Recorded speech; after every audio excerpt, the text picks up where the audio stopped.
विषाणूपासून बचावासाठी श्वसन आरोग्याच्या चांगल्या सवयी लावून घ्या. खोकताना किंवा शिंकताना हात दुमडून कोपर चेहऱ्याजवळ आणून त्यात खोकावं किंवा शिंकावं. यामुळे बाधित व्यक्तीच्या हाताच्या स्पर्शानं कोरोना किंवा कोविड-19 विषाणू इतरत्र पसरणार नाही.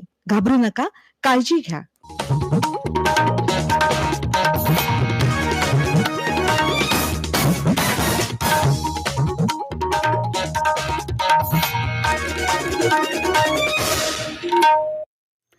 आकाशवाणी पुणे. स्वाती महाळंक प्रादेशिक बातम्या देत आहे. पण आधी एक विनंती. कोरोनाची दुसरी लाट ओसरताना दिसते आहे. निर्बंधही आता हळूहळू शिथिल होतील, पण म्हणून कोरोना प्रतिबंधाचे नियम पाळणं सोडू नका. तिसऱ्या लाटेची टांगती तलवार आहेच हे लक्षात ठेवा. लस अवश्य घ्या आणि नेमून दिलेल्या कालावधीत दुसरी मात्रा घ्यायला विसरू नका. त्यानंतरही मुखपट्टी वापरा, सुरक्षित अंतर राखा, हात वारंवार स्वच्छ धुवा आणि महत्वाचं म्हणजे घरातल्या लहानग्यांची यापुढे जास्त काळजी घ्या. ठळक बातम्या. कोविड-19 ची उपचाराधीन रुग्णसंख्या 20 दिवसात 17 लाखांनी घटली. 12वीच्या परीक्षांबाबत 2 दिवसात अंतिम निर्णय. राज्यात पावसाळी मासेमारी बंदी आजपासून लागू. पावसाळ्यातील संभाव्य पूरस्थितीचा सामना करण्यासाठी प्रशासन सज्ज. बांधकाम विभागानं रचला 24 तासात 39 किलोमीटर रस्ता बांधणीचा विक्रम. आणि मान्सूनबाबत दुसऱ्या टप्प्यातला दीर्घकालीन अंदाज आज जाहीर होणार. आता सविस्तर बातम्या. कोविड-19च्या देशभरातील उपचाराधीन रुग्णसंख्येत मोठी घट झाली असून 10 मे रोजी नोंदवल्या गेलेल्या 37,45,237 या कोरोनाच्या दुसऱ्या लाटेतील सर्वोच्च रुग्णसंख्येत गेल्या 20 दिवसात 17 लाखांहून अधिक घट झाली आहे. काल देशात 20,26,092 रुग्णांवर उपचार सुरू होते. देशात काल 1,52,734 नवे कोरोनाबाधित रुग्ण आढळले. गेल्या 50 दिवसातली ही सर्वात नीचांकी संख्या आहे. त्यामुळे रुग्ण बरे होण्याचा राष्ट्रीय दर आणखी सुधारला असून तो आता 91.60% पोहोचला आहे. काल सलग 18व्या दिवशी देशातील बरे होणाऱ्या रुग्णांची संख्या नवबाधितांच्या संख्येपेक्षा जास्त होती. राज्यातही काल कोरोनाबाधितांच्या संख्येत 2.5 महिन्यातली नीचांकी वाढ नोंदवली गेली आहे. त्याबाबतची सविस्तर बातमी आपण आमच्या 10 वाजून 10 मिनिटांनी प्रसारित होणाऱ्या कोरोना महाराष्ट्र या विशेष बातमीपत्रात ऐकू शकाल. केंद्रानं काल सर्व राज्य, केंद्रशासित प्रदेश आणि मध्यवर्ती संस्थांना म्युकरमायकॉसिसच्या उपचारात वापरल्या जाणाऱ्या एम्फोटेरिसिन बी या अतिरिक्त 30,000 कुप्यांचा पुरवठा केला आहे. यामध्ये महाराष्ट्राला सर्वाधिक 5,900 कुप्या, तर त्याखालोखाल गुजरातला 5,630, राजस्थानला 3,670 आणि कर्नाटकला 1,930 कुप्या दिल्या आहेत. राज्यात म्युकरमायकॉसिसच्या रुग्णसंख्येत वाढ होत असून या रुग्णांना लागणारी औषधं राज्य सरकारनं मोफत पुरवली पाहिजेत अशी मागणी विरोधी पक्षनेते देवेंद्र फडणवीस यांनी काल केली. जालन्यात ऑक्सिजन निर्मिती संयंत्राचं लोकार्पण केल्यानंतर ते बोलत होते. ते म्हणाले, महाराष्ट्रामध्ये साधारणपणे 3,700 ऍक्टिव्ह पेशंट आहेत. ती संख्या थोडी वाढणार आहे. या सगळ्यांकरता तो कुठेही ऍडमिट असला तर या सगळ्यांकरता म्युकरमायकॉसिसचे इंजेक्शन्स हे राज्य सरकारने प्रोक्युअर केले पाहिजे. तो खासगीत असो की तो सरकारीत असो, त्याला मोफत ते इंजेक्शन, कारण कोणाला 50 लागतात, कोणाला 60 लागतात, कोणाला 100 लागतात, ते मोफत इंजेक्शन त्यांनी दिले पाहिजेत. अशा प्रकारची आमची मागणी आहे. कोविडच्या पार्श्वभूमीवर 12वीच्या परीक्षा घ्यायच्या की नाही याबाबत सरकार येत्या 2 दिवसात अंतिम निर्णय घेईल अशी माहिती देशाचे महान्यायकर्ता के वेणुगोपाल यांनी काल सर्वोच्च न्यायालयात न्यायाधीश AM खानविलकर आणि न्यायमूर्ती दिनेश माहेश्वरी यांच्या खंडपीठासमोर दिली. या प्रकरणी पुढील सुनावणी आता 3 जून रोजी होणार आहे. राज्यातील EWS म्हणजेच आर्थिकदृष्ट्या दुर्बल घटकांसाठी राज्यातील शैक्षणिक संस्थांमध्ये प्रवेश आणि शासन सेवेतील सरळ सेवेच्या नियुक्त्यांमध्ये 10% आरक्षण लागू करण्यासंदर्भातला सुधारित आदेश काल राज्य शासनाच्या सामान्य प्रशासन विभागानं जारी केला. त्यामुळे आता SEBC म्हणजेच सामाजिक आणि शैक्षणिक मागास प्रवर्गातल्या पात्र लाभार्थींना आर्थिक दुर्बल घटकांचा आरक्षणाचा लाभ विहित प्रमाणपत्राच्या आधारे घेता येणार आहे. स्थानिक स्वराज्य संस्थेतील OBC आरक्षण रद्द होण्यास राज्य सरकार जबाबदार असल्याचा आरोप विरोधी पक्षनेते देवेंद्र फडणवीस यांनी केला आहे. ते काल मुंबईमध्ये बोलत होते. मराठा आरक्षण, ओबीसी आरक्षणाच्या मुद्द्यावर राज्य सरकार खोटं बोलत असून मागासवर्ग आयोग स्थापन करण्यासाठी आणि ओबीसी जातींची माहिती गोळा करण्यासाठी फडणवीसांनी आतापर्यंत 5 पत्र दिली असल्याचं त्यांनी सांगितलं. गेले 15 महिने या सरकारनं यासाठी कुठलेही प्रयत्न केले नसल्याची टीकाही त्यांनी केली. किमान 50% आतलं आरक्षण हे आपण तात्काळ पुनर्स्थापित करू शकतो. म्हणूनच आता विनाविलंब राज्य सरकारनं राज्य मागास आयोग स्थापन करावा अशी मागणीही फडणवीस यांनी केली आहे. मासळी साठ्यांचं जतन होण्यासाठी तसंच पावसाळ्यात मच्छीमारांचं संरक्षण व्हावं यासाठी 1 जून ते 31 जुलै 2021 या कालावधीत राज्याच्या जलधी क्षेत्रामध्ये यांत्रिक मासेमारी नौकांना बंदी घालण्यात आली असल्याचा आदेश मत्स्य व्यवसाय विभागानं काढला आहे. मत्स्य व्यवसाय मंत्री अस्लम शेख यांनी काल ही माहिती दिली. जून आणि जुलै महिन्यात मासळीच्या प्रजोत्पादनासाठी पोषक वातावरण असतं. म्हणून तसंच या कालावधीत वादळी हवामानामुळे मच्छीमारांची जीवित आणि वित्तहानी होऊ नये यासाठी ही बंदी घालण्यात आली आहे असंही ते म्हणाले. आजपासून 31 जुलै 2021 पर्यंत राज्याच्या सागरी किनाऱ्यापासून 12 सागरी मैलांपर्यंत यांत्रिक मासेमारी नौकांना पावसाळी मासेमारी बंदी लागू करण्यात आली आहे. मात्र ही बंदी पारंपरिक पद्धतीनं मासेमारी करणाऱ्या बिगर यांत्रिकी नौकांना लागू राहणार नाही. सांगली, कोल्हापूर, सातारा जिल्ह्यात संभाव्य पूर परिस्थितीपासून बचावाबाबत चर्चा करण्यासाठी काल सांगलीमध्ये बैठक आयोजित करण्यात आली होती. यंदा अतिवृष्टी झाली आणि पूर परिस्थिती निर्माण झाली तर त्यासाठी पूर्वनियोजन करण्यात आलं असून संपूर्ण प्रशासन सज्ज आहे. शेजारच्या राज्यांच्या देखील आम्ही संपर्कात आहोत. अलमट्टी धरणाच्या पाण्याच्या विसर्गाबाबतही चर्चा सुरू आहे अशी माहिती सांगलीचे संपर्कमंत्री जयंत पाटील यांनी यावेळी दिली. ते म्हणाले, नाही, मागच्या वेळी आम्ही त्यांच्याशी बोलून त्यांनी त्यांचा विसर्ग 4.5 लाख क्युसेक पर्यंत वाढवलेला होता. आम्हीच त्यांच्याशी बोलून आग्रह करून त्यांनी तो वाढवला. त्याच्यात त्यांचं नुकसान झालं कर्नाटक राज्याचं, तिथं पुढं पाणी जास्त सोडल्यामुळे. त्यामुळे त्यांच्याशी चांगला आमचा समन्वय आहे. कम्युनिकेशन गॅप वगैरे काही नाही. चीफ इंजिनियरच्या स्तरावरची बैठक झाली आहे. मुख्य सचिवांनी देखील त्या शेजारच्या राज्याच्या सचिवांशी चर्चा केलेली आहे. पुरात आपण एकमेकांना सहाय्य आणि सहकार्य करू आणि पुढच्या काही दिवसात मंत्री महोदयांशी माझा संपर्क पुढच्या 4-8 दिवसात होईल. हे राष्ट्रीय बातमीपत्र आपण आकाशवाणीच्या पुणे केंद्रावरून ऐकत आहात. या बातम्या आपण all India radio news Pune या आमच्या फेसबुक पेजवर, @AIR न्यूज पुणे या ट्विटर हँडलवर, Marathi news Pune all India radio या युट्यूब चॅनलवर आणि न्यूज ऑन AIR या मोबाईल ऍपवरही ऐकू शकता. राज्यात कोरोनाच्या दुसऱ्या लाटेतही कडक निर्बंध असताना विकासाचा वेग मंदावला नाही. पण कोरोनाचा धोका अजूनही टळलेला नाही. त्यामुळे गाफील न राहता आयुष्याला ब्रेक लागणार नाही याची दक्षता घ्या असं आवाहन मुख्यमंत्री उद्धव ठाकरे यांनी काल केलं.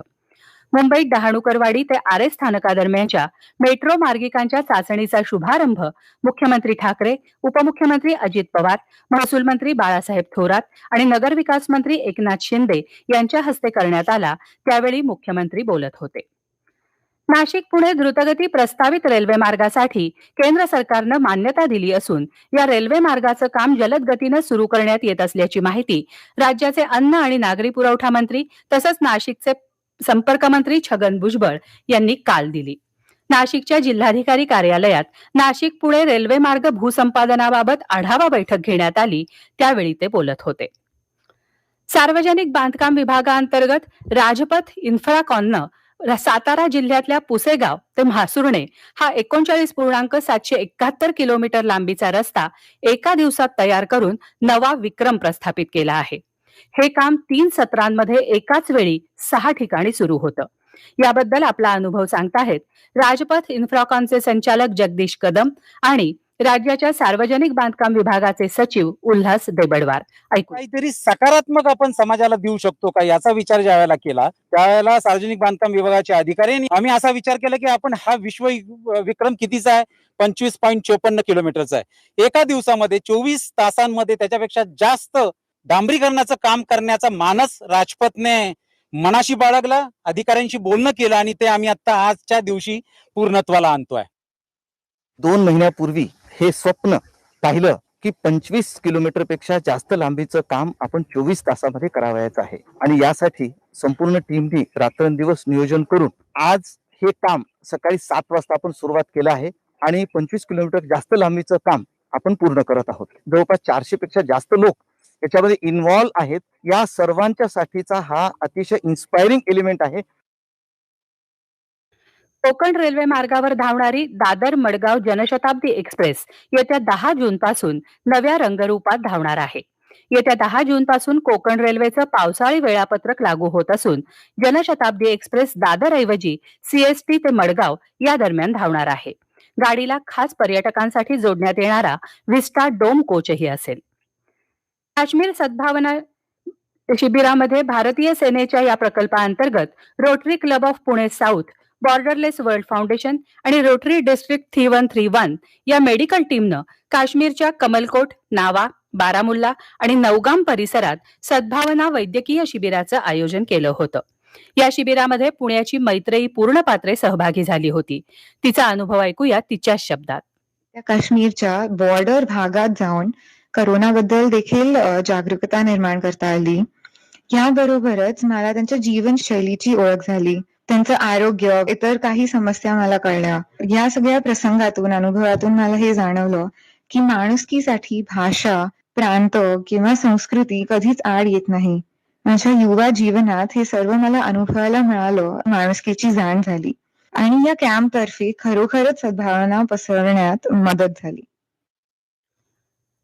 पुण्यातल्या शिवाजीराव भोसले सहकारी बँकेचा परवाना भारतीय रिझर्व्ह बँकेनं रद्द केला आहे. 28 मे 2021 रोजी या संदर्भातला आदेश काढण्यात आला असून काल बँकेनं हा आदेश प्रसिद्ध केला. यानुसार सहकार निबंधकांना बँकेचे सर्व व्यवसाय आटोपण्याचे आणि त्यावर अवसायक नियुक्त करण्याचे आदेश देण्यात आले आहेत. पुरेसं भागभांडवल नसणं, ते कमावण्याची क्षमता नसणं, सद्यस्थितीत बँक ठेवीदारांचे पूर्ण पैसे परत करण्यास सक्षम नसणं, बँक सुरू ठेवल्यास जनहिताला बाधा पोहोचण्याचा धोका इत्यादी कारणं देत बँकिंग कायद्याच्या विविध तरतुदींअंतर्गत रिझर्व्ह बँकेनं ही कारवाई केली आहे. या बँकेच्या ठेवीदारांना 5 लाखांपर्यंतची रक्कम परत मिळू शकणार आहे. बँकेनं दिलेल्या माहितीनुसार 98% ठेवीदारांना त्यांच्या पूर्ण ठेवी या माध्यमातून परत मिळतील.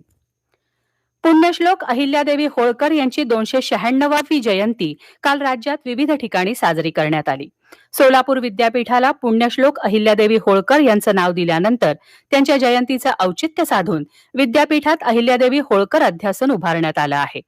अहिल्यादेवींनी सोलापूर जिल्ह्यात निर्माण केलेल्या वास्तू आणि जीवन कार्यावर या अध्यासनाद्वारे अभ्यास आणि संशोधन करण्यात येणार असल्याची माहिती कुलगुरू डॉक्टर मृणालिनी फडणवीस यांनी काल दिली. शिकागो इथं झालेल्या जागतिक सर्वधर्म परिषदेत उपस्थित राहण्यासाठी स्वामी विवेकानंद 31 मे 1893 रोजी मुंबईहून जहाजानं रवाना झाले होते.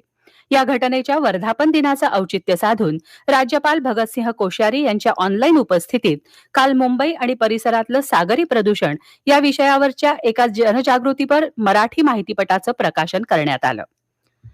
राष्ट्रीय कृषी आणि ग्रामीण विकास बँक म्हणजे नाबार्डच्या महाराष्ट्र क्षेत्रीय कार्यालयाच्या मुख्य व्यवस्थापकपदी गोवर्धनसिंह रावत यांची नियुक्ती करण्यात आली आहे. आजपासून ते पदभार स्वीकारणार आहेत.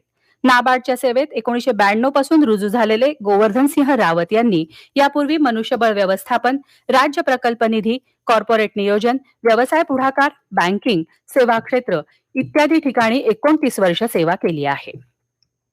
महात्मा फुले कृषी विद्यापीठानं आजपर्यंत विकसित केलेल्या विविध पिकांच्या वाणांमुळे राज्यातल्या शेतकऱ्यांचा खूप मोठा फायदा झाला असल्याचं प्रतिपादन महात्मा फुले कृषी विद्यापीठाचे कुलगुरू डॉक्टर PG पाटील यांनी केलं. महात्मा फुले कृषी विद्यापीठ राहुरी आणि महाराष्ट्र शासनाच्या कृषी विभागाकडून खरीप हंगामासाठी आयोजित विभागीय कृषी संशोधन आणि विस्तार सल्लागार समितीच्या बैठकीचं उद्घाटन काल झालं, त्यावेळी ते बोलत होते. फलटणच्या ज्येष्ठ गायिका आणि संगीत गुरु मीनाताई बर्वे यांचं काल वृद्धापकाळानं निधन झालं. त्या 93 वर्षांच्या होत्या. जुन्या पिढीतील सुप्रसिद्ध शास्त्रीय गायक बाबूराव गोखले यांच्या त्या कन्या होत्या. आता हवामान. नैऋत्य मान्सून कालही कोलंबोतून पुढे सरकला नाही. मात्र आज मोसमी वाऱ्यांच्या प्रगतीसाठी पोषक वातावरण तयार होईल आणि मान्सून 3 तारखेला केरळमध्ये पोहोचेल असा हवामान विभागाचा अंदाज आहे. मान्सूनच्या हंगामाबाबतचा दुसऱ्या टप्प्यातला सुधारित दीर्घकालीन अंदाज हवामान विभाग आज जाहीर करणार आहे. दरम्यान राज्यातला वळवाचा पाऊस सुरूच आहे. कालही सर्व विभागात काही ठिकाणी पाऊस झाला. विदर्भ आणि उत्तर कोकणात पावसाचं क्षेत्र तुलनेत कमी होतं. विदर्भातल्या तापमानात काहीशी घट झाली असली तरी अजून ते बऱ्याच ठिकाणी 40 अंशांच्या पुढेच आहे. आजही विदर्भ आणि उत्तर कोकणात तुरळक ठिकाणी तर मराठवाडा, मध्य महाराष्ट्र आणि दक्षिण कोकणात काही ठिकाणी संध्याकाळी जोरदार वाऱ्यासह पावसाची शक्यता आहे. शेवटी पुन्हा ठळक बातम्या. कोविड-19 ची उपचाराधीन रुग्णसंख्या 20 दिवसात 17 लाखांनी घटली. 12वीच्या परीक्षांबाबत 2 दिवसात अंतिम निर्णय. राज्यात पावसाळी मासेमारी बंदी आजपासून लागू. पावसाळ्यातील संभाव्य पूरस्थितीचा सामना करण्यासाठी प्रशासन सज्ज. बांधकाम विभागानं रचला 24 तासात 39 किलोमीटर रस्ता बांधणीचा विक्रम. आणि मान्सूनबाबत दुसऱ्या टप्प्यातला दीर्घकालीन अंदाज आज जाहीर होणार. याबरोबरच आकाशवाणी पुणे केंद्रावरचं हे प्रादेशिक बातमीपत्र संपलं. पण निरोप घेताना एक आवाहन. कोरोना संसर्ग रोखण्यासाठी मुखपट्टी वापरा, हात स्वच्छ धुवा, सुरक्षित अंतर राखा आणि कोविड-19 बद्दल काही प्रश्न असतील तर 1075 या राष्ट्रीय हेल्पलाईन क्रमांकावर संपर्क साधा. नमस्कार.